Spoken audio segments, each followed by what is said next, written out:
আসসালামু আলাইকুম ওয়া রাহমাতুল্লাহি ওয়া বারাকাতুহু। প্রিয় ভিউয়ার্স, আজ আমি আপনাদের সামনে হাজির হয়েছি জানাজার নামাজের তৃতীয় তাকবীরের পর নাবালেকা মেয়ে হলে যে দোয়াটি পড়তে হয় সেই দোয়াটি নিয়ে। ইনশাআল্লাহ আমি দোয়াটিকে প্রথমবার টেনে টেনে বলবো, দ্বিতীয়বার ইনশাআল্লাহ আমি প্রতিটা শব্দের অর্থ ভেঙে ভেঙে বলার চেষ্টা করবো ইনশাআল্লাহ। তাহলে চলেন শুরু করা যাক। বিসমিল্লাহির রহমানির রহিম।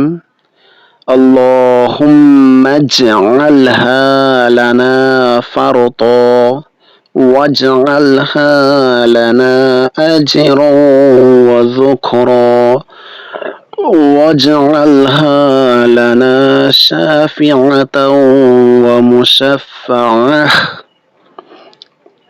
দোয়াটির অর্থ হচ্ছে, আল্লাহুম্মা, হে আল্লাহ, ইজআলহা, আপনি তাকে বানিয়ে দিন। কি বানিয়ে দিন? লানা, আমাদের জন্য। ফারতন, ফারতন অর্থ হচ্ছে অগ্রগামী। কেমন অগ্রগামী?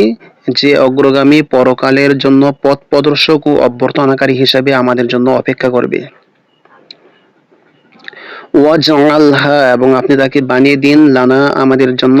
আজরন, আজরন অর্থ হচ্ছে পুরস্কার বা সওয়াব, অর্থাৎ তাকে আমাদের জন্য পুরস্কার বা সওয়াব হিসেবে বানিয়ে দিন।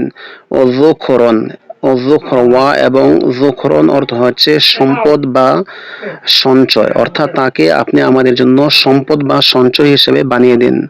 ওয়াজআলহা লানা, ওয়াজআলহা, এবং তাকে আপনি বানিয়ে দিন। লানা, আমাদের জন্য। শাফিআতান, শাফিআতান অর্থ হচ্ছে সুপারিশকারিণী।